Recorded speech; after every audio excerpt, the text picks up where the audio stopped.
तमिल नाडु हुकूमत ने इस्लाम कबूल करने वाले अफराद को पसमानदा तबकात के रिजर्वेशन से मुताल्लिक मद्रास हाई कोर्ट के फैसले को सुप्रीम कोर्ट में चैलेंज कर दिया है।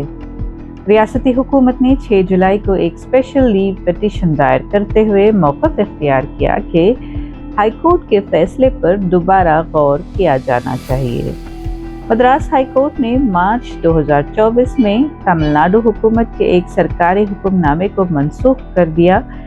उस हुक्मनामे के तहत backward classes, most backward classes, D notified communities और शेड्यूल्ड कास्ट से ताल्लुक़ रखने वाले वो अफराद जो बाद में इस्लाम कबूल कर लेते हैं, उन्हें रियासत की जानिब से नोटिफाइड 7 बैकवर्ड क्लास मुस्लिम बिरादरियों में से किसी एक के तहत रिजर्वेशन के फ़वायद हासिल करने की इजाज़त दी गई थी।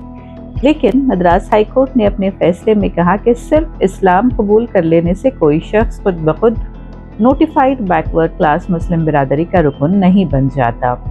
अदालत ने वाज़ेह किया कि नौ मुस्लिम को सिर्फ मुसलमान के तौर पर तस्लीम किया जा सकता है जब तक कि वो पहले से रिजर्वेशन की फहरिस्त में शामिल किसी मखसूस मुस्लिम बिरादरी से ताल्लुक़ साबित न करे।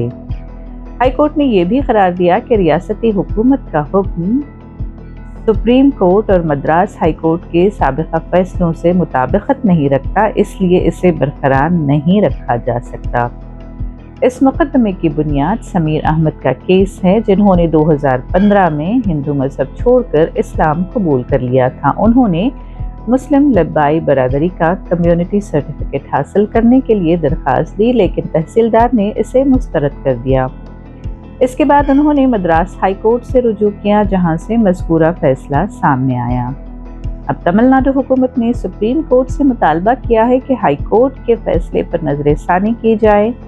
तवक्को की जा रही है कि ये मामला आइंदा चंद दिनों में सुप्रीम कोर्ट में समाअत के लिए पेश होगा, जहां इस अहम आईनी और समाजी मसले पर मज़ीद कानूनी बहस होने का इम्कान है।